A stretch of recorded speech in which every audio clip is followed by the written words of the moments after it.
Bledsoe was arrested. Patrick Montgomery was in court. Jonathan Manapa will stay in federal custody. No, I don't take responsibility at all.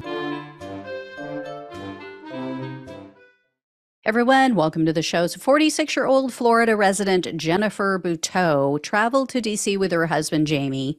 They were both well-known Q conspiracy theory believers. They claimed to have some sort of direct connection to Donald Trump.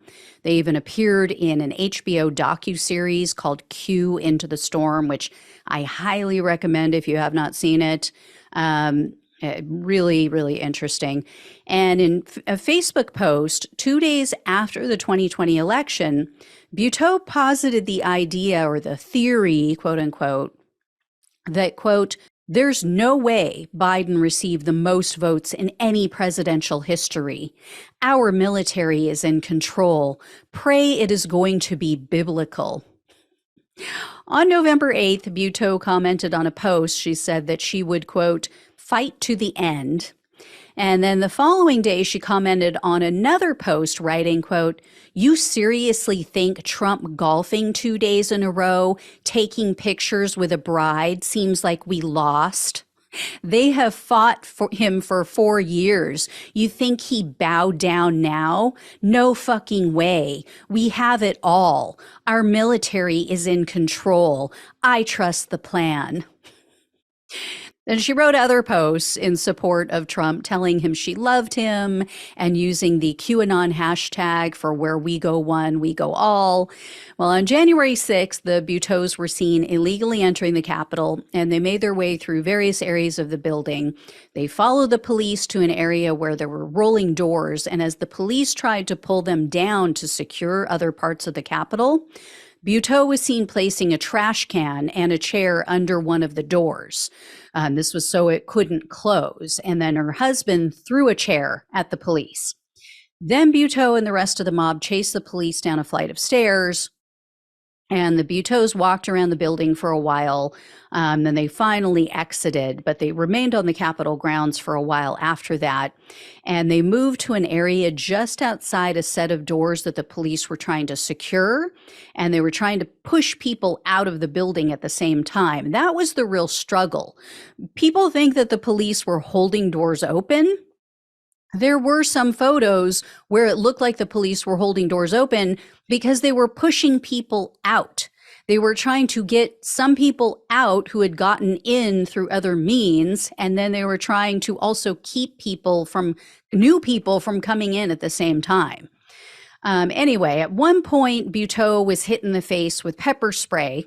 It was deployed by the police, and she totally went ballistic. She started screaming at them, and she spat twice at the officer who sprayed her. Well, eventually, Buteau and her husband left.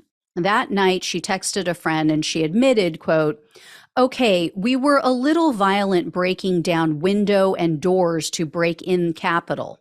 Then the Capitol Police was pricks, so we charged after them a few times. But of course, in the days that followed, she changed her story a bit. All of a sudden, Antifa, the deep state, the police, they were all to blame for her violence, for others' violence. And on January 7th, Buteau posted on Facebook, in part, quote, yes, Trump supporters followed Antifa was the one breaking the windows. When I was in this Capitol, we did not destroy anything, nor did I see others, but taking pictures and yelling at police.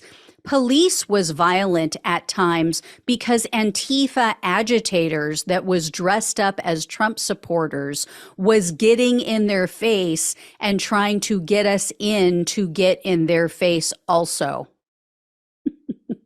So I guess her husband is one of those Antifa agitators, since he was throwing a chair at the police. Anywho, on January 8th, Buteau continued to post about the police and Antifa, and she claimed that Trump supporters were still listening to Trump's speech when Antifa broke into the building. So Buteau was arrested on June 23rd of 2021, and she was charged with entering a restricted building or grounds, 2 counts of disorderly conduct, and parading or demonstrating in a Capitol. In July of 2023, Buteau pleaded guilty to the parading charge, so she faced up to 6 months in prison, 5 years of probation, and $5,000 in fines. But the prosecutor requested only 120 days in prison and $500 in restitution. U.S. District Judge Randolph Moss presided over Buteau's case, and I couldn't find any details about what was said at her sentencing hearing, but the judge sentenced Buteau to 90 days in prison and $500 in restitution. So this was a pretty strong sentence considering the plea deal and the parading charge.